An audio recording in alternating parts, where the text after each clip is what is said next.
What's up, Active Lifers? Welcome back to the Active Life Podcast. I'm Dr. Sean Pastuch. I'm your host, and today is a little bit of a different kind of episode. I had the good pleasure of being invited to speak on behalf of Mike Bledsoe at the Strong Coach Conference. I was in front of many coaches over Zoom, and the talk that I gave was about the journey that I've been able to take, the steps that I needed to go through in order to go from who I was when I was really struggling, working many hours a week, to the career that I have now, in which my role has shifted from doing all of the work every day, all day long, to being able to depend on an outstanding staff to deliver an outstanding product and provide them with the vision and the guidance as to where they're supposed to be providing it and how. I think that this is a talk that will be beneficial for any of you to listen to, and I'm looking forward to your feedback on it because this is the first time we've done a podcast like this. Remember, at the end of this talk, I welcomed everybody from the Strong Coach who was interested in becoming an active life professional or owning an active life ProPath gym to connect with me. If you listening to this, you feel similarly, you are interested in a career change from being a coach to being an active life professional. You are interested in a brand new mission, vision, and values and process for your gym. You want to finally get yourself out of pain, reclaim your active lifestyle. I answer every DM, every email. Hit me up. We can get the conversation started. And I would love to find out if working together makes sense. Let's get to the talk. In October of 2014, I found myself walking northbound on Laurelton Boulevard in Long Beach with my wife. She turned to me and she said, "I don't want to be a single mother." The reason that she was telling me she didn't want to be a single mother is not because she was thinking about leaving me. It's not because she wasn't happy in our marriage. It was because I was spending 17 hours a day, Monday through Friday, at work. On Saturday, I would spend about 12 hours at work. And on Sunday, I would spend most of the day lost in thought, thinking about what could I have done better so I sucked a little bit less this week. That was where I found myself at the top of this false peak, which was I want to marry this woman who I love. I want to have babies with this woman who I love. I want to live in this town of Long Beach right on the coast, which I love. And I was there. Everything is supposed to be great. And here I was with my wife telling me she didn't want to be a single mother anymore. Or that she didn't want to be a single mother because our baby was due in 4 months. You see, every night, the reason we moved to Long Beach is because every night we have the opportunity to walk on this beautiful boardwalk right by the ocean, to walk in the streets and to smell the ocean from wherever we are, to feel the salt air, to have the crispness of the seasons without it being too hot in the summer or too cold in the winter. We finally got that. She was pregnant. Everything was on its way. And she was telling me she didn't want to be a single mother. I had just split with my business partner. He and I weren't going to work out. Unfortunately, it wasn't going to happen. And she felt like not only is Sean already working 17-hour days, he's going to be working more because now it's all him. And these part-time people working in the gym that we own, at the clinic that we own, in the event that we own. We had 3 things going on. The other side of this is, at the time, I was making less than $30,000 a year doing all of that work. I was spending 17 hours a day chasing everything and catching nothing. And when I say chasing everything and catching nothing, what I'm describing is meaning, purpose, value to my life. I felt when I went to work, I felt like I had no value to our local market, to my staff, to the vision that I had. And when I got home, I felt emasculated, like I had nothing to provide to my wife, who I love and wanted nothing more than to support. So I found myself at this interesting crossroads. What I intend to share with you today is how starting to evaluate what my values were, what was important to me, what was not important to me, what was important to us. What are those things? How can we take those things and build success by all metrics of our lives around them? And take everything else and push it away. If you're a member of the Strong Coach, you're familiar with the term unreasonable AF. How could I be unreasonable AF with myself, with my relationships, with my money, with my business, with my vision, with my purpose? How could I do that?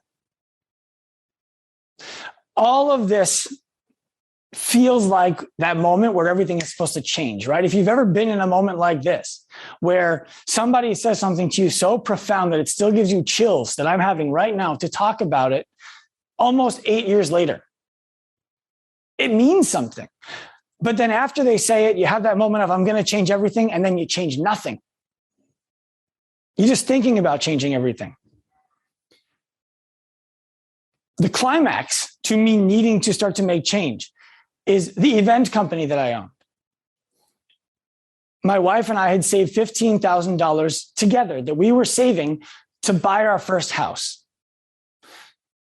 The previous year, the event that I ran put 1,100 people into it. It was a CrossFit style competition event right here on the beach in Long Beach, New York. We were doing it on the mall in Washington, D.C., right in front of the Capitol building, and in Manhattan, where Victoria's Secret does their fashion show. Huge venues, huge crowds. And one day we would be able to make money on it. I believed that.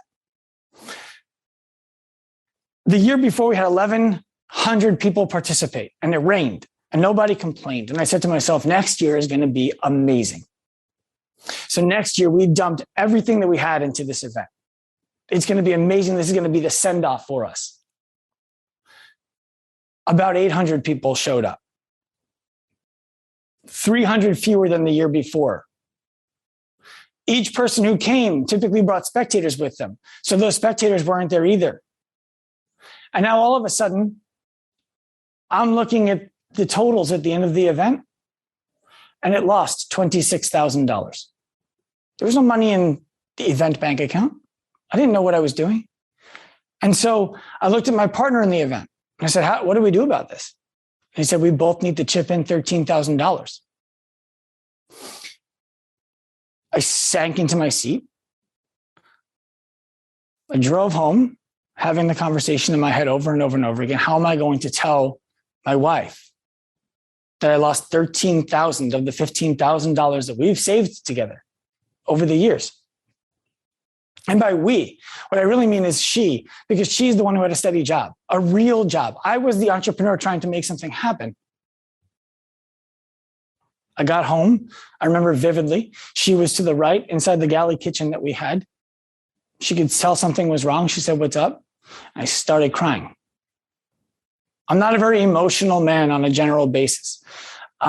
It's not something that I process in one big moment. I kind of process emotions slowly over time. It's the kind of thing where somebody passes away and a family member is bawling, crying, and I'm the one who everybody thinks is the rock because I process that very slowly over the course of the next month to 2 months in all of my quiet moments alone. I was hysterical crying, apologizing to my wife for not being the man I promised to be when we got married, telling her I lost $13,000 of the $15,000 that we had saved to buy a house. And having $2,000 left in our bank account meant that we weren't sure if we'd be able to even make our payments to stay where we lived the following month. Remember, we have a child now. That's when things kicked in. That's when I decided, you're doing too many things, Sean, that you don't value. And by the way, if you're wondering, she gave me a hug. She told me she loved me. And she reminded me that in my vows that I wrote for her at our wedding, I told her I would be her penny stock and that she would be very happy that she'd invested early. We have a sign in our bedroom that's a picture frame with a piece of glass on the front of it, and there's nothing behind it except a white piece of paper.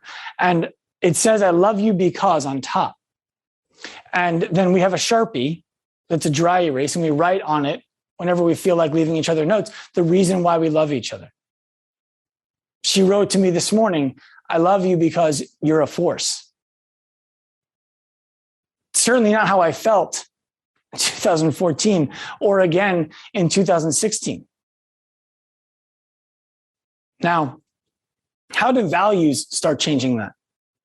Well, I hired a mentor. I couldn't afford to hire this mentor, but I felt like the worst thing that could happen is I just go bust and I go get a job making a bunch of money. You see, I had actually been offered a job while all of this was going on.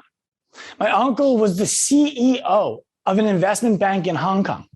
And I went out there to visit him before I opened my businesses. And a managing director who worked for him said to me, stay here. Don't go back to Long Island. Don't open your businesses. Make millions of dollars in finance, like your uncle and like me. He even went as far as to tell me it was my God-given right to make millions of dollars in finance. Told me that I didn't have to go home, that they had a corporate apartment ready for me that was furnished and beautiful with views, that he could teach me to sell anything, that I'd be a millionaire before the age of 30. It took me less than a second to tell him no. I didn't know why at the time because I wasn't aware of my values, but I told him no. It's not how I wanted to make millions of dollars. If you're in the Strong Coach, you understand I'm totally cool with making millions of dollars. I'm all about making millions of dollars, as long as I do it the way that I feel aligned with doing it. And that didn't feel aligned.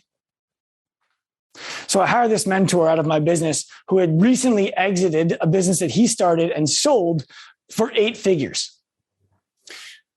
I asked him to help me. I said, I don't know what I'm doing. I don't know why I'm not finding any success. And he sits down with me and he says, why do you do what you do? Why do you do any of this?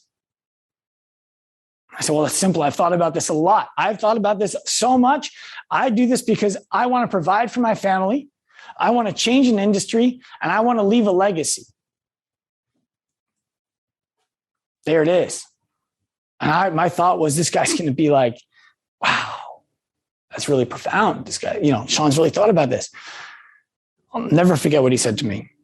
He says, wow, that's really great. It's too bad it's bullshit. So I don't understand. What do you mean? He said, well, you had a job offer for millions of dollars to go work in finance. Would you be better or worse off providing for your family if you had taken that job than what you're doing right now? Better. I said, okay. Unfortunately, your entire family passes away. It's terrible. It's tragic. Do you stop doing what you're doing right now? No. I said, okay. So while they might inspire you to do a great job, they are not the reason why you do what you do. It's important that you figure out why you do what you do, or you'll never be great at it. That set me onto the darkest month of my life. Because if you're anything like me and you fancy yourself important in your own life, and you value what you want to bring to the world, and you think about things on a regular basis often, and you think you know who you are, and then somebody whose respect, like they have all of your respect, tells you that you're full of shit about what you've been telling yourself, and they're right. Right there. So I started thinking about, why am I doing this? Why am I doing this? Why am I being so unreasonable about the way I want to make a living if right now all of the stress in my life at this false peak of being in the town I want to be at, married to the woman of my dreams with a child who I love more than anything in the world? Why am I still not happy? Who cares how much money I am making? Why am I still not happy? Why am I still not successful? And the more I thought, it took me back to 7th grade. When I was in 7th grade, I weighed 85 pounds smoking wet. I wasn't as jacked as I am right now. You're allowed to laugh. That was a joke. 85 pounds soaking wet. And there was a senior, or excuse me, an eighth grader at our school who I like to say was 200 pounds and his kids were 85 pounds. And he wanted to beat me up. That was the word around school. For whatever reason, Anthony wanted to beat up Sean. I did what any reasonable human being would do and ran home. I left school, I ran home.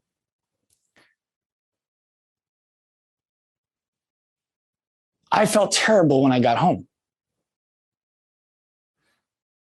My father came home about 7:30 after work and he says to me, "What's going on? Mom said you had a hard day." I said, "Yeah, I did. This kid wants to beat me up." My dad says to me, "Okay, so what do you want to do?" I said, "I don't know." Now, until then, I felt like I was cool. I felt like I was tough, even though I'd never had a reason to believe that. And everything in my life was getting challenged. My dad said to me, "Okay, I'm going to tell you what you're going to do." I said, "Okay." I had a great relationship with my parents. I still do. He says to me, "Tomorrow, you're going to go to school. And before you even go to class, you're going to walk up and find Anthony." Now, remember, I'm from a fairly densely populated area. There were about 800 kids at my local school. Okay, go find Anthony.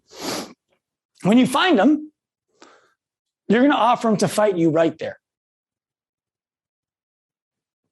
I said, I don't know if you listened to me, Dad. I watched Anthony pick up another football player and pile drive him. And that guy weighed like 175 pounds. I weigh 85 pounds. He's like, "Yeah." So one of two things are going to happen. Anthony is going to beat you up. And no one's going to be surprised.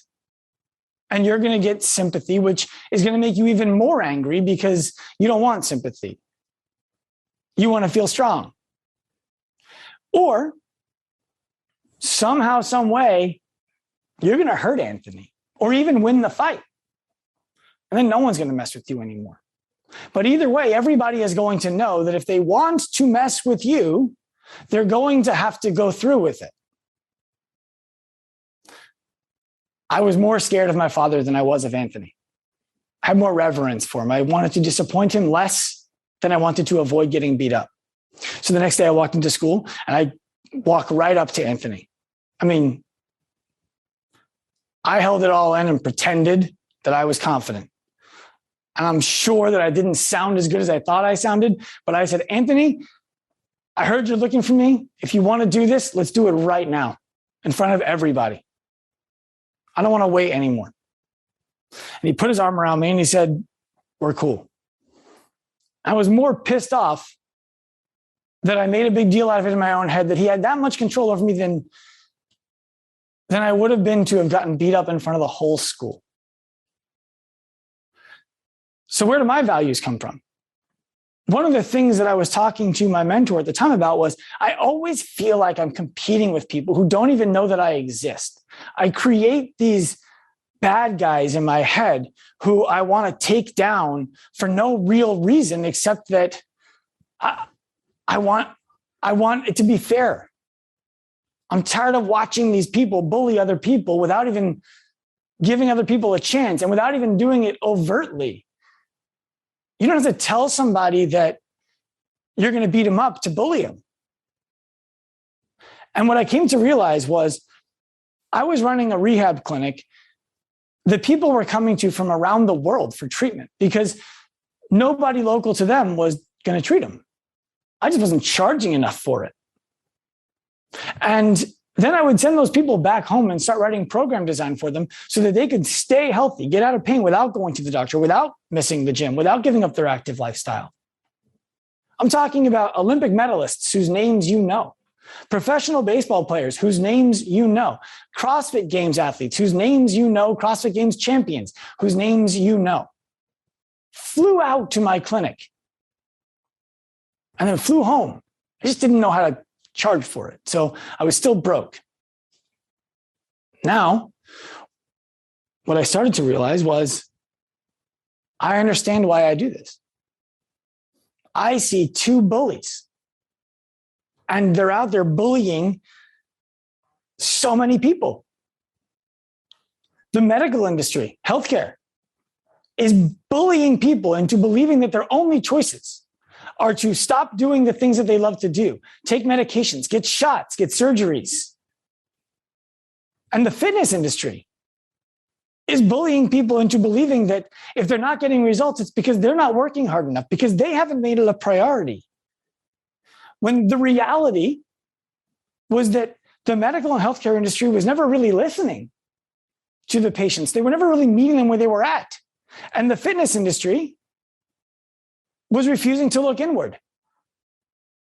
I'll give you some examples. Put it in your head. You don't need to tell me. Have you ever seen somebody make posts about weight loss? Talk about weight loss as a thing that's important in the fitness industry? Like, I can help people lose weight. You think it's the thing to do. It feels like the thing to do. Some people even come and buy it. But have you ever talked to the person who really needs to lose the weight? I'm talking about somebody who is 150, 200 pounds overweight, struggling from the effects of significant morbid obesity. If you've talked to those people, you talk to enough of them, the last thing that they want to hear is that you have a weight loss solution. They want to lose weight, but they don't want to do it to lose weight. They want to be talked to in such a way that you make them feel like they're just like everybody else. And the weight falls off by doing the things that everybody else would do. They want to feel empowered, not like they have an extra burden to carry that needs to be removed. And that's why when you talk about weight loss, you get the people who need to lose 10, 15, 20, 25, maybe even 50 pounds sometimes. But the people who really need your help, I imagine they're not knocking down the doors. And they have so much more to lose by not getting your service. You could help them so much more. Now, what does the medical industry do with that person? Somebody suffering from this kind of morbid obesity walks into a doctor's office and says, my knee hurts. You may or may not know this, but over 30% of the time, they are going to get recommended bariatric surgery for their fucking knee pain. Now, is their knee pain something that was brought on by their extra weight? Sure, maybe it was. But that's not what they need on the first day. So these people have nowhere to go. They're lacking the education. They're lacking the mindset. They're lacking the support. They're lacking people knowing how to meet them where they're at. We're not doing it. They're being bullied. Let's go to another version. Somebody just finished surgery and then they had rehab, physical therapy, finished their rehab. They did everything they were supposed to do. What does a physical therapist say to somebody when they finish their rehab before they go off into the world if they're an active person? Ease into it. Ease into what you're doing. What does that mean? What that does is it leaves somebody exiting their office intimidated by the world. It may seem trivial when I talk about it here, but imagine it at the most extreme and then realize that there's a continuum. The most extreme, somebody just had a hip replacement. What can I do? What can't I do? What are the signs I'm doing something wrong? If I used to run marathons, is running 10 miles a week easing into it, or is that too much? Then they come to the gym, they meet with the fitness coach, and they say, hey, my doctor told me to ease into it. And they're like, no problem. We'll do that. Okay, great. How? On feel? We're going to do that on feel. We're going to say, how did you feel today after yesterday? A little bit sore. Great, we'll do a little bit less next time. That's the plan. There is proven, scientific, studied, tested ways to ease somebody back into something mathematically to ensure that not only do they not get hurt, but they're able to progress past where they started. They know when you do it on feel that you're not sure how to do that, and they don't feel more confident. Let's go to another version. You go to the doctor and they tell the doctor, my back hurts, my shoulder hurts, whatever have you. When I do this, whenever I lift heavy weights, my back hurts. What is the doctor going to tell them? Generally speaking, you know the answer. Stop doing that. Great. not what they want. They don't want to be told that your life is going to be limited by the way that your body performs. That's the last thing that they want to hear. Now, here we are, the fitness industry. We're like, hey, you can come over here. We'll help you. How are you going to help me? Well, we'll modify around it. We'll do a bunch of things that you can do without aches and pains. Does that sound like a good idea? They say yes because they think it's the best that they can get, but they still walk around with the story in their mind. I have a bad shoulder, I have a bad back, and I can't do these things. And this is the kind of as long as I stay within what I know I can do, I'm fine. You wouldn't tolerate that from your friends if you went to dinner and they struggled to read the menu and they were like, I just avoid reading the big words. It's different with the body though, because we've come to accept it. These people are bullied. It's not on purpose. The bully isn't doing it on purpose. It's the fitness industry. It's the healthcare industry. And everyone in the middle doesn't get served and they get blamed for their problem, blamed and shamed. So when I came to realize all of this was going on, for the record, having that knowledge, speaking that language, servicing the people who felt that way, helped me earn $100,000 for the first year in my entire life. 2017, $120,000 in salary plus bonus. I was able to pay myself. Hell yeah. We're there. Turned to my wife and I said, I'm giving it up. She said, what? I said, I'm giving it up. I need to have a bigger impact on what's happening here. And I don't think I can do it in a clinic. I don't think I can do it in a gym. So I exchanged all of my shares in my clinic and my gym with my partner for the opportunity to pursue this thing that we did online together. It was like it's kind of a hobby. Made a few bucks, but nothing to write home about. My wife says to me, okay, I trust you. What are we going to do? I said, I know what it's like to work 17-hour days. I know what it's like to do that for a long period of time. I know what that would do to our family. And I know why I wasn't financially successful last time. I ask that you give me 1 month to prove that I can do this. And she did. She gave me her blessing, not her permission. We don't operate that way. She gave me her blessing. And in the month of January, I was able to grow our business to numbers that I had never seen before. All because I understood who I was trying to help. I understood what my values were. I wanted to help bridge the gap between fitness and healthcare and empower the people who lived in the middle. Now, at Active Life, which is the company that I own, everything that we do, every decision that we make, every client we take, every client that we don't, every partnership that we get into, every dollar that we pay, every dollar that we earn, it all goes back to our core values. Our core values. And most of the time, I believe, unfortunately, core values are words on the wall that have little meaning, that the owner of the business couldn't even spout out. And I contend to you that the more clear you are on your core values, the less burnt out, the more successful, the more inspired, the more safe you're going to feel. Our values. My challenge to you is that after today, after you're done with all the great speakers, you make sure you have yours. You make sure that you can speak to your core values, make decisions to your core values, and identify what is not a core value of yours by something that if you saw the opportunity to do it, you would say no, even if it made you money. Simple examples for us at Active Life and personally. Team first is a value. Family first in my personal life. What that means, and I've told our clients, I would put our staff over you any time I needed to. Because it is only if they feel safe and they feel inspired that they're going to be able to service you.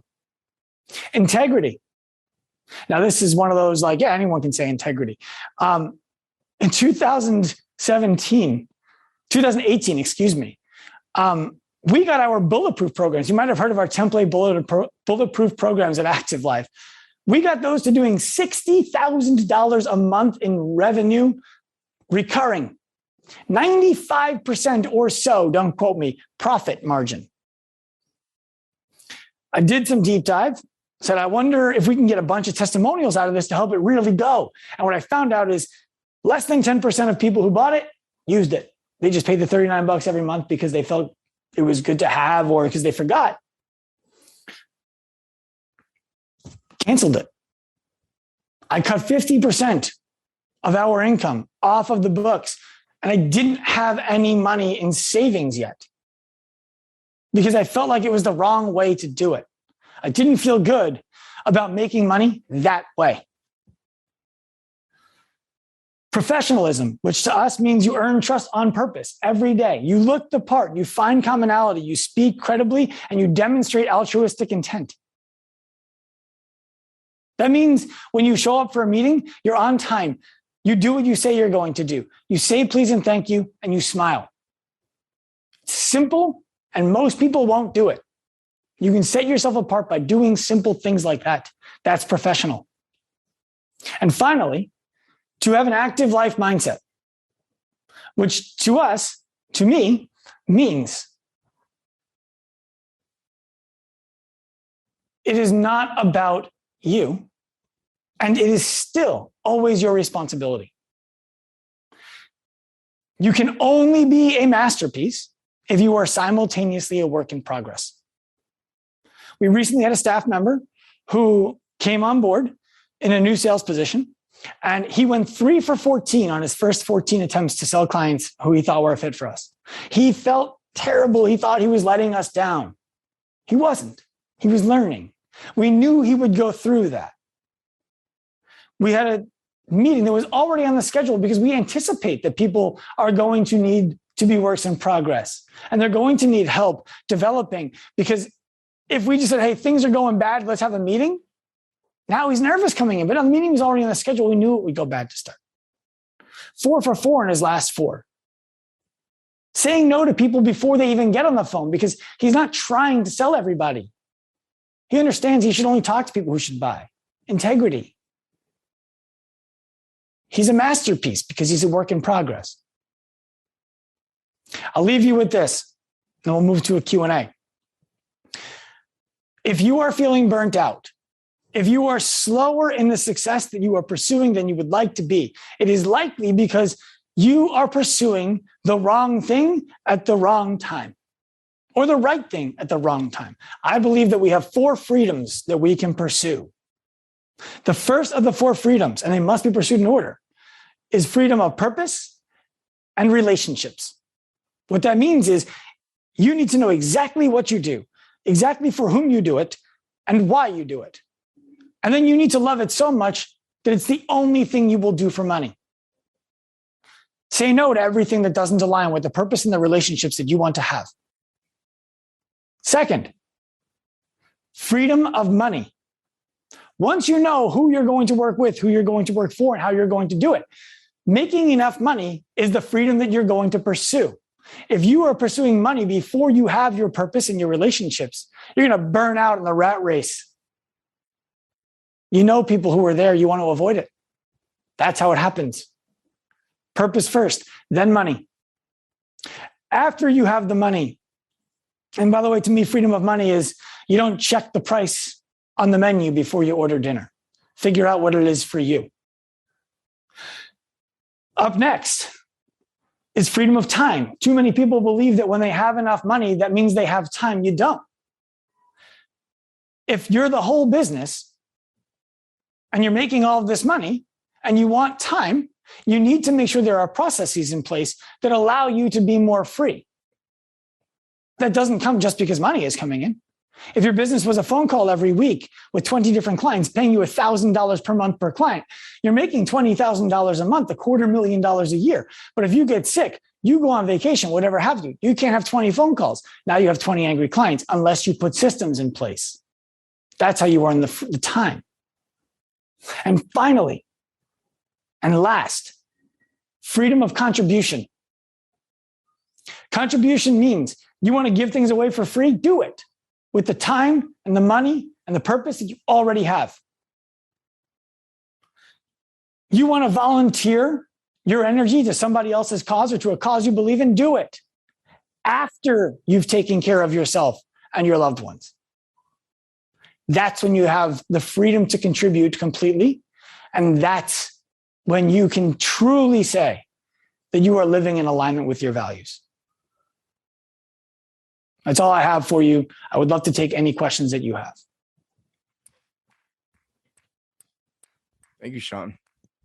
Need to make sure he heard these applause. Yeah. That was a fucking masterpiece. Thanks. If you have the recording, I'd love to get hands on it. I'll definitely send it over.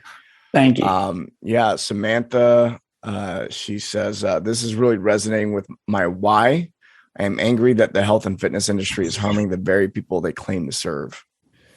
And Rosalind agreed. Yeah. Anyone have any questions for Sean? What I will say to the people, to Samantha, to Rosalind, is this. If it bothers you enough to get involved in it, then find the way that you feel inspired to get involved in it. There are thousands of ways that you can enter that space and be a force for positivity in it.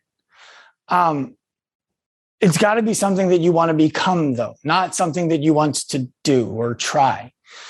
And I'm happy to email with any of you, jump on calls with any of you to talk about areas that might be a fit for you to do something, whether with us or with any other area. I don't care if you end up being a client of ours. I love getting on the calls.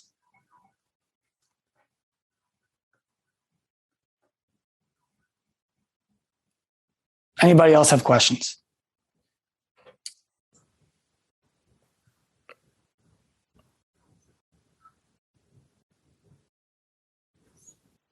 Sometimes it takes them a couple minutes, Sean. I understand. I'll give you something to chew on as you think about questions. And if a question comes up, I'll stop talking and entertain it. There was a time in my career where I actually took action outside of my integrity. And I'll never forget it because it was one of the most impactful moments in my career and an incredibly valuable learning lesson. A man walks into my gym and he says, I want to buy personal training from you. So I don't really do personal training anymore. He said, well, I want to buy personal training from you. I said, why? And he knew a friend of mine. I said, fine, look, if you want to buy personal training from me, you have to buy 12 sessions. They're $120 a pop. Is that something you want to do? He says, yeah. So, okay, great. Let's do it. Pays me $1,440. I think that's what 12 times 120 is. Then I said to him, what do you want to do? What are your goals? I was so cocky. And he says to me, I want to learn how to climb a rope. I said, what else? It's like, that's it. It's okay. 4 minutes later, I offered him a refund. Because 4 minutes later, he got up and down the rope twice. I felt like the worst person in the world for charging this guy $1,440 for something I could help him solve in 4 minutes. And he says to me, no. You don't understand. Getting the chills about to tell you this. You see, Sean, I didn't care about climbing your rope. Every year, and I don't know if you've spoken already, but Joe DeSanto, the owner of Spartan Race, every year, I do Spartan races with my friends. My son is 7 years old, and this year he wants to come. And I've never been able to climb the rope at the Spartan race. So afterwards, we all go to the parking lot, have a drink, and my friends make fun of me. And, we make fun of each other for whatever they screwed up. And it's fun. But my 7-year-old thinks I'm a superhero. I don't want my friends to make fun of me in front of my 7-year-old. And I don't want to ask my friends not to make fun of me because then our friendship breaks down. You gave me the ability to stay a superhero for my kid for another day. I would have paid you $1,440 for that all day. Well, we're not done. I scheduled all 12 sessions with him. I made sure he could come back and climb the rope with his hands wet, Climb the rope without his legs. Climb the rope after a 5-mile run. Climb the rope after squats, legless. Climb all different ways. I said, you are going to climb that rope like a fucking Navy SEAL at the Spartan race. And your friends are going to talk about that, not about you not being able to do it. And that's exactly what happened. But I'll never forget the way that I felt selling a man 12 personal training sessions flippantly without asking him what they were for or why that was important to him. And it's the last time that I acted out of my integrity. I see some comments coming through. I can't read if those are questions. Mike, can you share them with me? I'll read them off. Let's see. Samantha says, great value. I am qualified within therapy and fitness, torn with how to amalgamate those services or to specialize in one. Say, what was I'm trying to figure out how to amalgamate. Is that what you said? Yeah. Torn with how to amalgamate those services or to specialize in one. Samantha, the important thing there is that when you're offering those services to the marketplace, that you're able to dissociate. This is what I do as a medical professional, and this is what I do as a fitness professional. And if you're saying I'm blurring the lines between the two of them, that's great. We have very important and specific rules at Active Life for how we differentiate a client from a patient. And when someone is a patient, we need to refer them to a doctor. If someone is a client, we can service them our own way. If that's ever something that you're interested in discussing in detail, I don't know if my email is on here, but I'd be happy to discuss it with you at no charge. Yeah, we can. What is your email? And Matt will type it in. It's Dr. Sean, DRSEAN at activeliferx.com. And if you're not an email person, shoot me a DM on Instagram at Dr. Sean Pastuch. I answer every single one of those too. Next question is, what's an exercise someone can do to identify and solidify their personal values?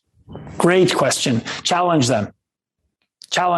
So put yourself in a situation where the most appetizing, exciting, just incredible opportunity comes up that's outside of your values. Do you take it? If the answer is yes, that's okay.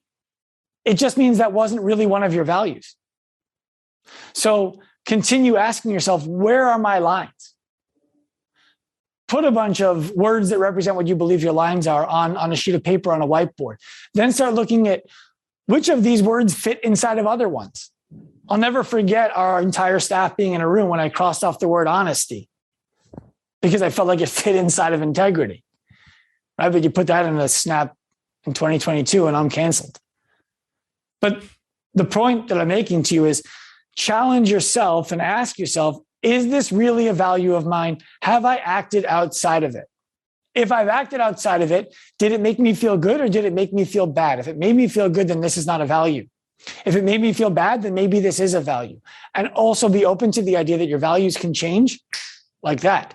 Your values change based on education and experience. I heard Mike beautifully speak on a podcast about trying to avoid thinking in terms of beliefs. That frees you up to have the ability to change what's important to you at any given time and then live within that. I hope that's a helpful answer. Yeah, I would also add sometimes people, what I find with a lot of clients is their vision doesn't align with their values. They say, I want my life to look like this, but their values would never let them get there. Mm-hmm. And it actually takes a conscious shift in values. Totally. Next question. What was your approach to getting your message out so that clients knew how to find you? YouTube, local marketing, other social media? So when I was running a local business, it was, I'm going to become the mayor of the town where I live. Everybody's going to know me for something good. I would get 3 cups of coffee and take 1 sip of 1 cup, buy the cup of coffee, get to know the barista, talk to all the people who are sitting around, just be jovial. And then eventually I realized if I buy tea, I can actually drink it. But that was the way I did it locally. Just everybody would know me. I would do things for the local community. I was trying to make a friend anywhere I could. Call your local newspaper. I know it sounds crazy in 2022, but they are craving things to write about. So call your local newspaper. Ask them if you can write an editorial column. Ask them if there's anything that you can contribute that can make their paper more valuable. You never know who's going to read it. It might not be your avatar, but remember that your avatar's mom or dad might still read the paper and show it to their kid. Any of you ever had someone like your parents sent you an article they read in the newspaper? This happens. When it went online, I was just unabashedly honest about what I believed was important. And I gave away everything. Give them everything that you think they would come and pay you for in coaching. And then what happens is you think you're out of good stuff. You're like, why would they come and buy? Then someone comes and asks you a question. You're like, that's a great question. I need more than just a post to answer that. And that's how you start to draw clients. I hope that's a helpful answer for you. Beautiful. Well said. What, I see you mostly on Instagram, probably because that's the platform I'm using. Are you using any other platforms? LinkedIn. So here's the thing, right? I want to share this with you in a way. And my belief is that most of you are coaches running solo businesses. I am fortunate now to have a team of 26 people working full-time at Active Life to make sure that our message gets out and our clients get serviced. Do something that you can sustainably do. So for me in the beginning, that was Instagram. Now I'm working on building my own personal email list where I can just continue to provide value to people through email so that when I can't get attention on Instagram, I can talk to people whose attention I already have. There's no reason that a piece of content should not be posted on every platform, but know that your ability to have impact on each platform is going to diminish because the voice for one is the wrong voice for another. I am starting to go heavier into LinkedIn because I'm looking for institutional partnerships and I want people at the institutional levels to know who I am. Our company is still most active on Instagram because that's where our clients are. Very cool. And I've got Nicholas. He's got his hand raised. You can unmute. What's up, Nicholas? All good. Thanks. Can you hear me? Yes. Yeah. I understood your examples of the fitness industry or people from the fitness industry bullying clients or patients, in this case, people with injuries. The way we do it is to, for example, take it easy and say we're going to find progressions and so on. What is the way you see to do it better, or the way you used to do it better? So I want to be clear. I'm not suggesting that anything that we do is better than what you do. That's really important for you to know. The last thing I would want you to leave this with is less confidence that what you're doing is good. If you're having a conscious effort to help people and looking to improve it, you're doing the right thing. To give you a straightforward answer, it's a combination of doing the math on what what's called chronic workload and acute workload look like. I have to break into a full lecture to explain it, but very simply put, if a marathoner used to run 100 miles a week, I know they don't, easy math, and they haven't run it all for 8 weeks, we're going to take 100 and basically divide it by 8 and say, okay, now their acute workload is about 12 miles a week. I'm going to start them at about 50% of their acute workload as a start, so 6 miles per week. And then every 2 weeks, based on them reporting back, I'm going to increase their volume by 30 to 50%, depending on how early in the development we are. And then I can map out for them, it's going to take us this long exactly to get you back to full mileage, depending on if you have setbacks or not. Does that answer your question? Yes. Thank you. What's that? Thank you. Yes. You're welcome. If it's something that you have deep interest in, that's something that we do teach in our education. You can also look up acute and chronic workload on PubMed. That's where you'll find the best stuff for that. One thing I heard in that is you give very specific prescriptions for exercise based on what they need, and you set the expectations for that. Whereas a lot of times people in the fitness industry or the healthcare industry are more vague. Yeah. A simple story about that is I had Lindy Barber as a one-on-one client. She was participating for Team Mayhem at the CrossFit Games and she was hurt. She couldn't perform. And in December, I had a conversation with her. I said, look, here's the deal. If we do this together, you're not going to score for your team in the open. And if any of you know CrossFit, that's damaging. I said, are you still going to make it to regionals? She said, yeah. So, okay, great. When you get to regionals, you're going to feel like you're healthy, but you're not going to feel like you're contributing the way you want to. Are you still going to make it to the games? She said, yeah. I said, great. When you get to the games, you're going to be the healthiest, most durable, fittest member on your team. It's exactly what happened. That's the year at the games they came in second place. Rich Froning signed up on Monday. I was her teammate. So being specific kept her off the ledge.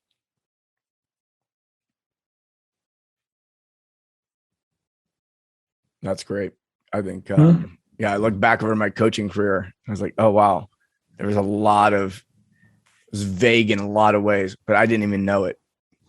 Yeah. I think it takes studying under somebody who is very specific to be able to learn those things.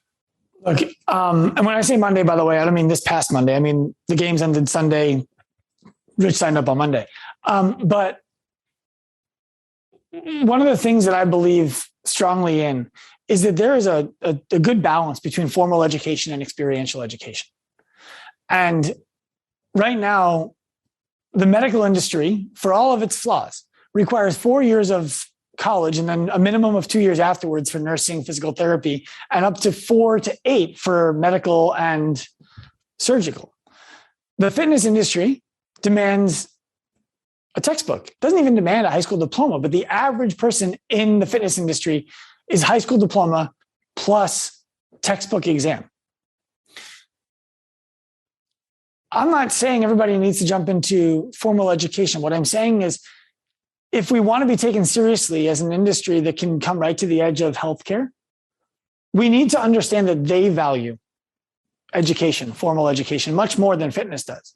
And we need to put that jacket on for a minute, wear it, and decide if it's really as uncomfortable as we thought it would be before we put it on.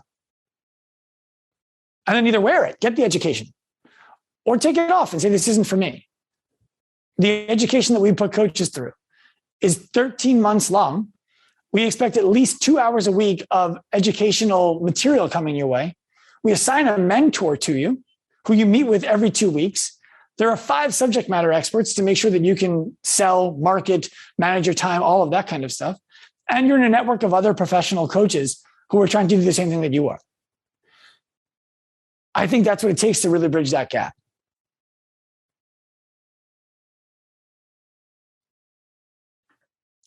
Big commitment. Yeah. We tell people all the time, we're not something you try. We're something you become. Yeah.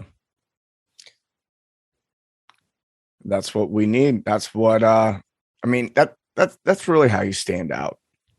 People talk about, how do I stand out in my marketing, this and that. But if you stand out in what you deliver and how you deliver it, it'll shine through. Mike, I've never built a funnel in my life. I don't even know how to build a funnel. Right now, there is nobody on our team at Active Life who is responsible for marketing. Wow. Sounds like you're doing great anyway. We're doing okay. If I'm, the truth is, they're all false peaks. So for those of you on this call right now who are like, I just want to get to 5K, 10K, 15K, 20K, whatever it is, they're all false peaks. You're going to hit that number and be like, oh, now what do I do? It's a constant pursuit of growth in some way, personal or professional. Right now, we're set up as a company to be doing about 5 times the amount of business that we're doing. That's how much staff we put in place. So financially, right now, is it the best time in the world for our company? No. Are we making more money than we ever have? Yes. Are we keeping most of it? No. Our payroll is through the roof by design.